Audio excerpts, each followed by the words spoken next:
오늘 함께 나눌 말씀 욥기 11장 1절에서 11절까지의 말씀입니다. 나아마 사람 소발이 대답하여 이르되 말이 많으니 어찌 대답이 없으랴. 말이 많은 사람이 어찌 의롭다 함을 얻겠느냐. 내 자랑하는 말이 어떻게 사람으로 잠잠하게 하겠으며 내가 비웃으면 어찌 너를 부끄럽게 할 사람이 없겠느냐. 내 말에 의하면 내 돈은 정결하고 나는 주께서 보시기에 깨끗하다 하는구나. 하나님은 말씀을 내시며 너를 향하여 입을 여시고 지혜의 오묘함으로 내게 보이시기를 원하노니 이는 그의 지식이 광대하심이라. 하나님께서 너로 하여금 너의 죄를 잊게 하여 주셨음을 알라. 내가 하나님의 오묘함을 어찌 능히 측량하며 전능자를 어찌 능히 완전히 알겠느냐. 하늘보다 높으시니 내가 무엇을 하겠으며 수울보다 깊으시니 내가 어찌 알겠느냐. 그의 크심은 땅보다 길고 바다보다 넓으니라. 하나님이 두루 다니시며 사람을 잡아 가두시고 재판을 여시면 누가 능히 막을 쏘냐. 하나님은 허망한 사람을 아시나니 악한 일은 상관하지 않으시는 듯하나 다 보시느니라. 아멘. 우리는 지난 본문 9장 10장을 통해서 하나님께 부당함을 호소하는 욥의 모습을 살펴보았습니다. 욥은 자신이 죄를 짓지 않았음에도 불구하고 하나님이 그를 정죄하고 공격하시는 것에 대해서 부당함을 솔직하게 고백했습니다.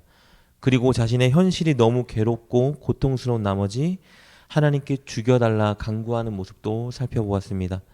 오늘 본문은요, 그런 욥에게 엘리바스와 빌닷에 이어 나머지 한 친구 소발이 조언하는 장면입니다. 학자들은 이 소발이 욥의 세 친구 중에 가장 낮은 막내 어린 사람일 거라 추측합니다. 그 근거는요, 그가 마지막 순서로 욥에게 조언을 했고 그가 조언한 내용이 다른 사람들에 비해 상당히 짧기 때문입니다. 그러나 그는 다른 어떤 친구들보다 심히 욥을 정죄하고 욥에게 독설을 날리는 것을 볼 수 있는데요. 우리 1절 2절 말씀을 살펴보겠습니다. 나아마 사람 소발이 대답하여 이르되 말이 많으니 어찌 대답이 없으랴. 말이 많은 사람이 어찌 의롭다 함을 얻겠느냐. 그는 먼저 2절을 통해서 욥을 말쟁이라고 비난하는 것을 보게 됩니다. 엘리바스와 빌닷이 욥에게 조언했던 것 우리가 너무 잘 알고 있죠. 너가 재앙을 받는 이유는 너가 죄를 지었기 때문이니 속히 하나님께 회개하라. 이것이 그들의 조언이었어요. 이런 정죄 섞인 조언을 날렸을 때 욥은 어떻게 했죠? 끝까지 자신은 결백하다고 주장했죠. 친구들이 조언해 그는 반박하고 오히려 친구들에게 대항하여 그들을 비난하는 것을 살펴보았었습니다. 소발은 그렇게 반박하고 호소하는 욥을 보면서 욥이 정말 말만 많은 말쟁이에 불과하다라고 판단한 거예요. 왜냐하면 소발의 눈에는요, 욥의 주장은 말은 너무 많지만 너무 터무니없는 궤변에 불과했기 때문이에요. 왜냐하면 욥은 마치 스스로 자신은 의인이다. 의인인데 하나님이 부당하게 나를 계속 공격하는 것이다. 라는 자기의 의로움에 대한 자랑에 불과해 보였기 때문입니다. 게다가 조언을 주는 친구들을 그가 오히려 무시하고 조롱하고 비난하는 모습을 우리도 살펴보았죠. 소발은 그런 욥의 모습에 도저히 참고 가만히 앉아 있을 수가 없다고 말하며 입을 열기 시작한 것이에요. 우리 3절입니다. 내 자랑하는 말이 어떻게 사람으로 잠잠하게 하겠으며 내가 비웃으면 어찌 너를 부끄럽게 할 사람이 없겠느냐. 아무리 생각해 보아도 너가 주장하는 그 얘기를 듣고 있자니 도무지 내가 참고 잠잠히 앉아 있을 수가 없다라며 말을 열기 시작한 거예요. 근데 여러분, 소발이 앞에 두 친구처럼 욥의 주장에 대해서 이렇게 생각할 수밖에 없는 이유는 우리가 너무 많이 살펴보았습니다. 왜냐하면 당시 세 친구들은요, 인과응보 원칙 원리에 완전히 묶여 있었기 때문이에요. 하나님은 반드시 이 세상을 다스리시고 통치하실 때 한 가지 원리 원칙을 가지고 계시는데 그것은 뭐예요? 선한 자에게는 복을 많이 주시고 악한 자에게는 바로 이 세상에서 즉시 재앙과 심판을 주신다라고 믿었기 때문이에요. 그런 관점에서 보면 욥은 지금 누구보다 큰 고난을 당하고 있는데, 그렇다면 그게 무슨 말이죠? 그가 분명히 죄를 지었기 때문에 하나님이 그를 심판하고 처벌하고 계신다. 그러니 욥은 죄인이고 죄인이어야만 한다는 것이 그들의 주장이었어요. 그런데 욥은 뭐라고 주장하는 거예요? 나는 정말 무죄하다, 결백하다, 나는 의인이다 라고 주장하기 때문에 친구들의 눈에는 그의 주장이 터무니없는 궤변에 불과했던 것입니다. 우리 4절 말씀입니다. 내 말에 의하면 내 돈은 정결하고 나는 주께서 보시기에 깨끗하다 하는구나. 소발의 눈에 욥은 분명히 죄인인데 계속 깨끗하다고 고집을 부리고 있는 거예요. 그래서 빌닷은 이런 욥을 보면서 차라리 하나님이 입을 열어서 너에게 직접 말해 주셨으면 좋겠다라는 바람을 피력합니다. 오늘 5절 말씀입니다. 하나님은 말씀을 내시며 너를 향하여 입을 여시고 지혜의 오묘함으로 내게 보이시기를 원하노니. 왜요?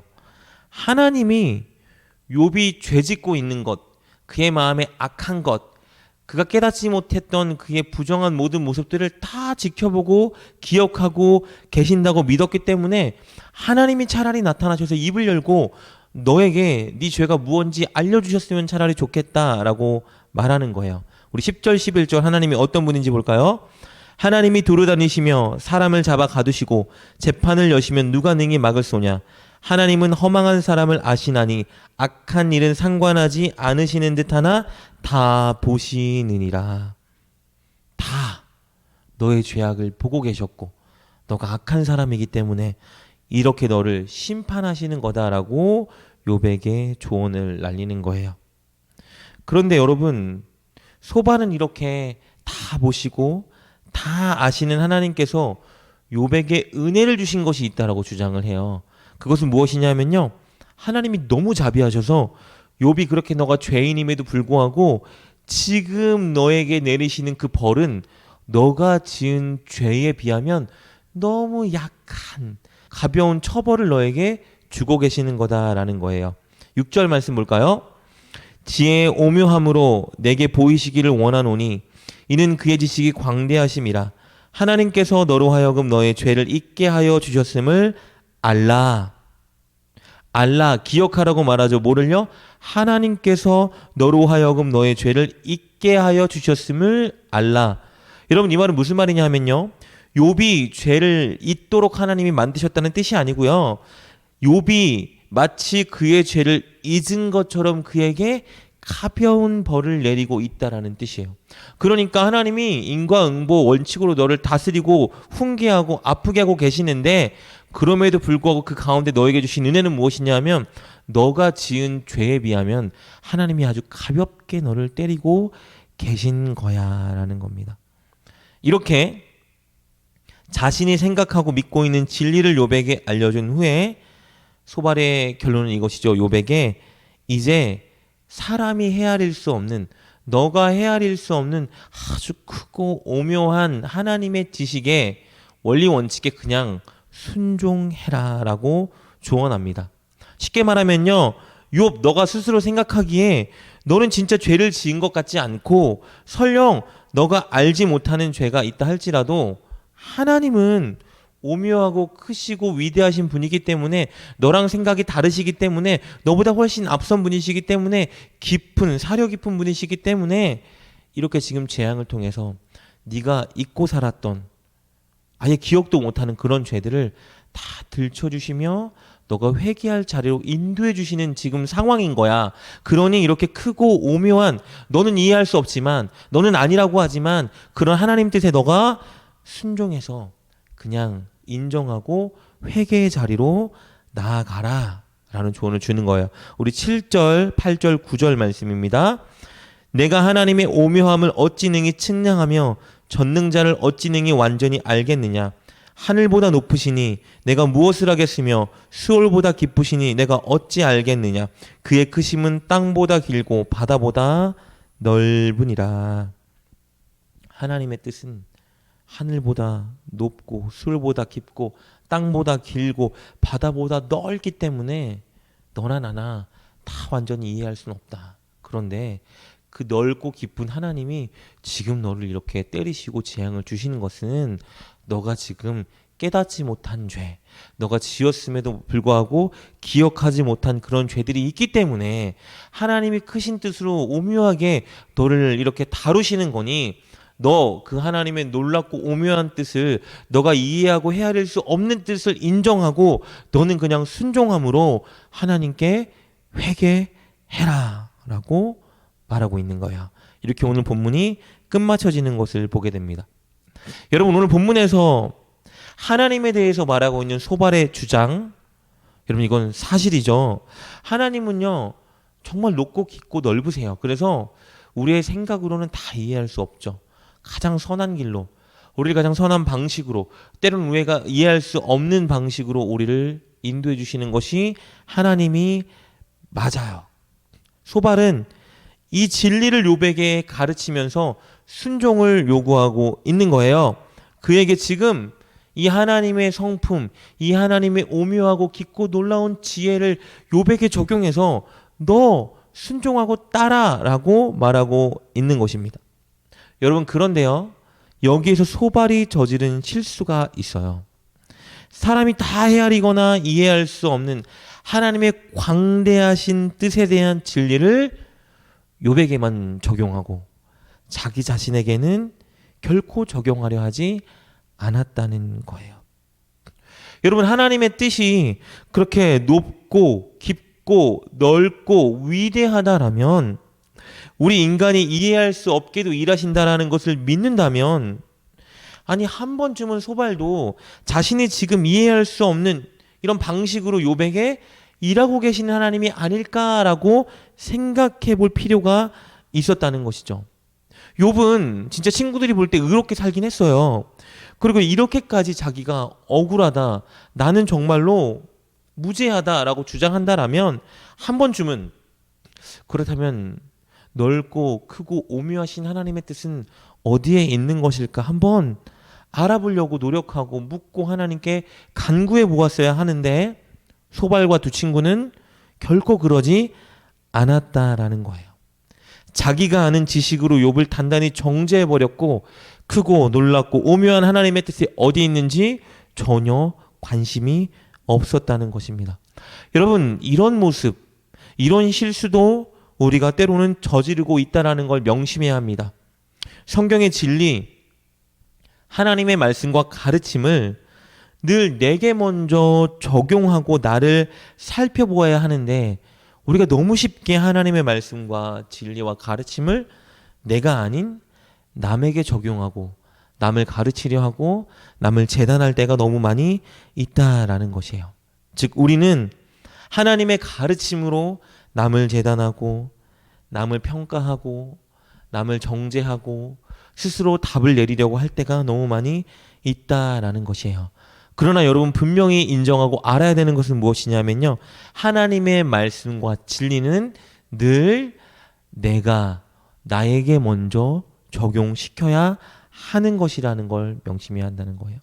하나님의 말씀은요, 늘 나의 모습을 살펴보고 나를 점검하고 나를 결단하게 하며, 그리고 내가 순종하게 만들기 위해서 하나님이 우리에게 주시는 것이라는 것을 명심해야 한다는 것이에요. 그래서 여러분, 늘 말씀을 들을 때, 말씀을 읽을 때 다른 누구를 생각하기보다 늘 누구를요? 나를 생각해야 되는 것이에요. 오늘 이 말씀이 하나님이 나에게 주시는 말씀이다라는 생각으로 나를 늘 점검하고 나를 늘 말씀으로 혼내고, 혹은 말씀으로 늘 용기를 얻고 말씀으로 붙들려서 순종하려고 한 삶, 그 결단이 바로 나로부터 시작돼야 한다는 것입니다.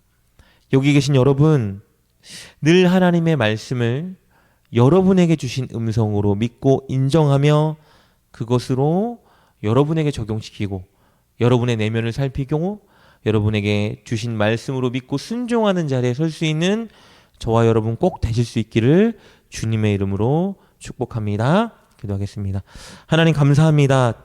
우리에게 늘 예배 시간 또 말씀을 읽을 때에 그 말씀을 주시는 하나님, 하나님, 그 말씀이 늘 나에게 주신 말씀임을 인정하고 나를 살피고 나를 점검하며 나를 회개케 하고 내가 순종하게 하는 귀한 도구로 나에게 주신 음성으로 믿게 하여 주시옵소서.